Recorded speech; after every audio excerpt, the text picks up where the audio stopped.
दोस्तों, अब तक गजा में सीज फायर से भागते आ रहे बेंजामिन नेतन्याहू और उनकी हुकूमत झुकते नजर आ रहे हैं और उन्होंने खुद सीज फायर डील के लिए एक प्रपोजल तैयार कर लिया है या भेज दिया है। इजरायली अखबारों में ये खबर सबसे ऊपर तैर रही है और ये 19 सितंबर की शाम से तैरना शुरू हुई। इजरायली अखबार हारेट्स की हेडलाइन देखिए, जिससे पता चलता है कि इजराइल ने गजा में पूरी तरह से जंग बंदी करने की पेशकश भरा एक प्रपोजल तैयार किया है। ज्यूइश नेट न्यूज़ सिंडिकेट यानी कि JNS, ये भी इजरायली अखबार है, ये भी लिखता है कि ये प्रपोजल जंग को पूरी तरह से बंद करने को लेकर बनाया गया है। लेकिन द जेरूसलम पोस्ट की हेडलाइन का आखिरी जुमला देखिए, सिनवार एक्साइल्ड फ्रॉम गाजा।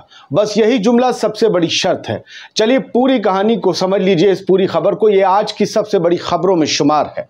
इस प्रपोजल की शर्तें भी आपको बताएंगे, साथ ही ये भी आप समझेंगे कि आखिर नेतन्याहू को झुकने की जरूरत क्यों आन पड़ी, क्या राज है। आज़ाद बोल इंडिया आप देख रहे हैं, आपका खैर मकदम, आपके साथ में आदिल खान आज़ाद। JNS के मुताबिक इजराइल के कान न्यूज़ ने आज बताया कि इजराइल ने हमास की कैद से तमाम बंधकों को आज़ाद करने के बदले हमास के चीफ याह्या सिनवार को गजा से बाहर निकलने की इजाज़त देकर गजा में जंग को ख़त्म करने के लिए अमेरिका को एक नया प्रपोजल भेजा है। इसकी शर्तें अब बारीकी से समझिए। नए इजरायली प्रपोजल में सभी बंधकों के बदले, सभी होस्टेजेस के बदले हमास के पॉलिटिकल ब्यूरो के चीफ याह्या सिनवार और हमास के तमाम सदस्यों, तमाम मेंबरान को गजा से सिक्योर तरीके से सुरक्षित निकास दिया जाएगा। यानी सेफ एग्जिट की पेशकश की गई है कि भाई तुम्हें एक सेफ पैसेज, सेफ एग्जिट दिया जाएगा। यानी डील मुकम्मल करने के लिए इन लोगों को गजा छोड़ना होगा और गजा छोड़ने के लिए इन्हें एक सेफ रास्ता या सेफ एग्जिट मुहैया कराया जाएगा। यानी अगर सिनवार, हमास के मेंबर और अल कस्साम ब्रिगेड के लड़ाके गजा छोड़कर किसी तीसरे मुल्क जाते हैं तो उन पर कोई हमला नहीं किया जाएगा, लेकिन उन्हें गजा से जाना होगा इस डील को मुकम्मल करने के लिए। डील के फ्रेमवर्क के मुताबिक होस्टेज डील को एक फेज में ही पूरा किया जाएगा। पहले 3-4 फेज की बात आती रही, लेकिन ये डील एक फेज में पूरी की जाएगी। अब इसमें होगा क्या, आखिर तक समझिएगा। इसके तहत तमाम होस्टेजेस आज़ाद कर दिए जाएंगे एक ही बार में और इजरायली जेलों में बंद फ़लस्तीनियों को छोड़ा जाएगा। गजा से मिलिट्री रूल नाम की चीज़ को ख़त्म कर दिया जाएगा, डीमिलिटराइज कर दिया जाएगा और गजा में हुकूमत करने के लिए एक नया निज़ाम बनाया जाएगा जिसमें हमास शामिल नहीं होगा, क्योंकि वो तो बाहर चले जाएंगे। सोर्सेज के मुताबिक अमेरिकी ऑफिशियल्स का ये मानना है कि कई फेज वाली डील किसी काम की नहीं है, इस पर अभी कोई फैसला वैसे भी नहीं हो पाया, इसलिए इसे छोड़ दो। इसलिए वो नए ऑप्शंस पर पूरी तरीके से गौर फिक्र कर रहे हैं और ये एक ऑप्शन है। नया सुझाया गया प्रपोजल एक तौर से देखें तो एक अकेला वाहिद प्रपोजल बन के उभरा है, जहां सभी होस्टेजेस को, चाहे वो जिंदा हो या मुर्दा हो, इजराइल को फौरन लौटा दिया जाएगा। और इसको इजराइल कह रहा है कि यही करो। हमास के सभी मेंबर्स को इजरायली जेलों से रिहा कर दिया जाएगा, ये शर्तें हैं। निगोशिएटर गाजा को मतलब डीवेपनाइज करेंगे, वहां से हथियार खत्म करेंगे और हमास नेताओं को किसी तीसरे मुल्क में ले जाने के लिए निगोशिएटर सारी जुगाड़ करेंगे, इंतजाम करेंगे। लेकिन सबसे बड़ा सवाल यह है कि क्या हमास और याह्या सिनवार इस डील पर राजी होंगे? गजा से आर्मी की वापसी और तमाम फिलिस्तीनियों की जेल से रिहाई की शर्त तो मानने की बात कही जा रही है, करेंगे नहीं करेंगे वो अलग बात है। यही शर्त हमास की भी थी, लेकिन गजा का निज़ाम किसी और को सौंप देने की बात और गजा छोड़ देने की बात शायद हमास का एक अदना सा मेंबर भी नहीं मानेगा। अभी उनका जवाब नहीं आया है। अच्छा, अब ये समझते हैं कि इजराइल आखिरकार झुका क्यों या कमज़ोर क्यों पड़ा, ऐसा प्रपोजल क्यों दिया? तो इसका एक ही जवाब है, हमास नहीं, हिजबुल्लाह का पेंडिंग बदला और नॉर्थ इजराइल बॉर्डर पर लगातार लगता मिलिट्री जमावड़ा, एक जंग के बड़े आसार, सारा फोकस उठाकर गजा से लेबनान इजराइल बॉर्डर पर झोंकना है। हिजबुल्लाह से इजराइल की जंग किसी भी सूरत, किसी भी वक्त छिड़ सकती है। वहाँ लगातार मिलिट्री जमावड़ा बढ़ रहा है, टैंक्स बढ़ रहे हैं, फौजी बढ़ रहे हैं। 2 दिन लेबनान में ज़बरदस्त हमले हुए, आपको पता है। एक दिन पेजर फटे और दूसरे दिन तमाम इलेक्ट्रॉनिक डिवाइसेस जिसमें वॉकी टॉकी, स्कूटी, कार, ये सब शामिल थे। अब हो सकता है वॉकी टॉकीज इन कार स्कूटी में होंगे जो ब्लास्ट हुए। कई थ्योरीज अभी सामने आ रहे हैं, नाम इजराइल का ही है और लगातार ये कहा जा रहा है कि अब हिजबुल्लाह बहुत बड़ा बदला लेगा। जहां तक मेरे पास इंफॉर्मेशन है, बदला शुरू हो चुका है थोड़ा बहुत। जिसमें कुछ इजरायली 1-2 फौजियों के मारे जाने की खबर आ रही है। शाम तक कंफर्म होगी, अगले शो में आपको कंफर्म खबर दूंगा। कुछ खबरें वैसे भी मैं आज रोक देता हूं, कल इसलिए देता हूं कि डिटेल्स आ जाती है।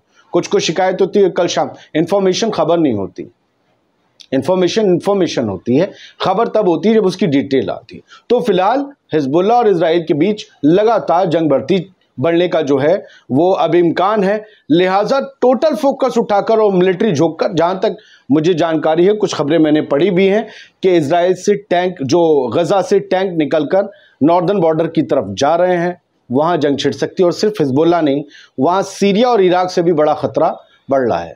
इन्हें ये लगता है कि हमास के हमने हथियारों को ख़त्म कर दिया है, ज़्यादातर हमास के लड़ाके मारे गए हैं और जो बाकी बचे हैं अगर वो बाहर निकल जाते हैं तो हमें लड़ने की ज़रूरत नहीं। असली ख़तरा तो हिजबुल्लाह है, लिहाजा वहाँ लड़ना है। अब ये जो होस्टेज फोरम है, जो होस्टेजेस हमास के कब्ज़े में हैं, उनके जो फैमिलीज़ हैं, उनकी एक फोरम बनी हुई है। उन्होंने गवर्नमेंट से, इजरायली गवर्नमेंट से फ़ौरन ये मुतालबा किया है कि आप 1 शॉट होस्टेज डील जो है प्रपोज़ल करें, जो आपका 1 शॉट यानी सिंगल गो में जो आप होस्टेज डील करना चाह रहे हैं एक फेज़ में, हमें वो मंजूर है, आप करिए, प्लीज़ जल्दी करिए और अब इससे पीछे मत हटना। नेतन्याहू से कहा कि आप बहुत पीछे हट चुके, अब मत पीछे हटना, कोई जिद ना करना, नया पंगा मत डालना। एक और खबर जो पिछले शो में मैंने आपको बताई थी, ये वो बंदा है जिस पर इल्ज़ाम है, ये वो यहूदी है बंदा, 2 पुलिस वालों के बीच में बैठा, जिस पे इल्ज़ाम है कि ईरान ये गया है गुपचुप तरीके से 2 बार और ईरान से पैसे लेकर ये बेंजामिन नेतन्याहू और योव गैलेंट का कत्ल करने की इसने सुपारी ली थी और वो कत्ल करने की प्लानिंग कर रहा था, लेकिन 1 महीने पहले इसे पकड़ लिया। 1 महीने ये बात छुपी रही और आज जब इस बंदे को जेल से, अदालत से सज़ा हुई, तब इसकी तस्वीर सामने आई है।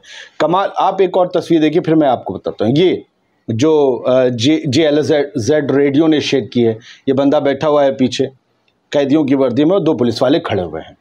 ये बंदे की उम्र आप ज़रा मत समझिए, इनका नाम है मोती मामन।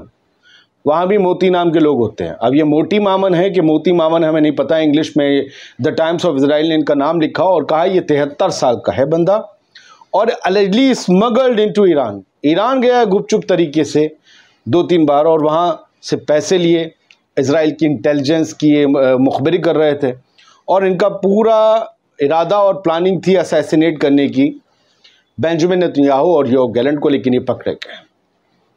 एक खबर मैंने आपको पिछले एपिसोड में से दिखाई थी, वो कुछ लोग उस पर भड़क गए। ये कुछ न्यूज़ नेटवर्क फ़लस्तीन का है, लोग जो पढ़ते होंगे अखबार वो जानते होंगे। ये भी मोहम्मद बिन सलमान की उस खबर की, उस बयान की तारीफ कर रहे हैं। अब आप उठिए और फ़लस्तीनियों को गालियां दीजिए। मोहम्मद बिन सलमान की खबर को हेडलाइन बनाया है कुछ न्यूज़ नेटवर्क ने, वो 75 बार कह चुके हैं, लेकिन आज कहने की अहमियत को समझते हुए कुछ न्यूज़ नेटवर्क और तमाम फ़लस्तीनी अखबारों ने इसे हेडलाइन बनाया और लिखा कि सऊदी अरेबिया अपने इजराइल से रिलेशंस को नॉर्मलाइज नहीं करेगा जब तक एक फ़लस्तीनी स्टेट नहीं बनती। सऊदी अरब, आप कुछ कह लो, वो इनके लिए और दुनिया के लिए मुसलमानों का सबसे बड़ा और पावरफुल देश है, पावरफुल, जिसकी कोई ठसक कुछ ना कर रहा हो फ़लस्तीनियों के लिए, लेकिन माना जाता है एक सफ़ेद हाथी होता है, वो है ये मोहम्मद बिन सलमान। तो इनकी खबर को हेडलाइन उन्होंने बनाया और अंदर तारीफ की है कि हमें उनसे उम्मीद थी, उस पर वो खरे उतरे। ये बड़ी अच्छी बात करी उन्होंने, मोहम्मद बिन सलमान ने, कि जब तक अलग और आज़ाद फ़लस्तीन नहीं बनेगा हम इजराइल से कुर्बतें नहीं बढ़ाएंगे। अब वो कुर्बतें कौन सी हैं, कौन से रिलेशन है? डिप्लोमेटिक। अब मैं पूछना चाहता हूँ कि सिफारती ताल्लुकात नहीं बढ़ाएंगे, तिजारती ताल्लुकात चल रहे हैं क्या? सामान भेजते रहेंगे? आपको जो फ़लस्तीनियों के लिए करना चाहिए था आप वो नहीं कर रहे हैं। आप कुर्सी पर बैठे हुए कह रहे हैं हम उनसे ताल्लुकात नहीं करेंगे वसी। अरे तुम्हारा फ़लस्तीन के लिए क्या फ़र्ज़ है, मैं ये पूछना चाहता हूँ। मैंने ये खबर दिखाई, उस पर ये लोग, मैंने कहा कि कौन क्या कर रहा है, कोई कुछ नहीं कर रहा है, लोग भड़क गए। आप बात को समझिए, आपके इसका वक्त है, इसका वक्त नहीं है। कोई इधर खड़ा है, कोई उधर खड़ा है, अरे समझ में नहीं आ रहा है यार, ऐसे कब खड़े हो गए। बहुत शुक्रिया, सलामत रहिए।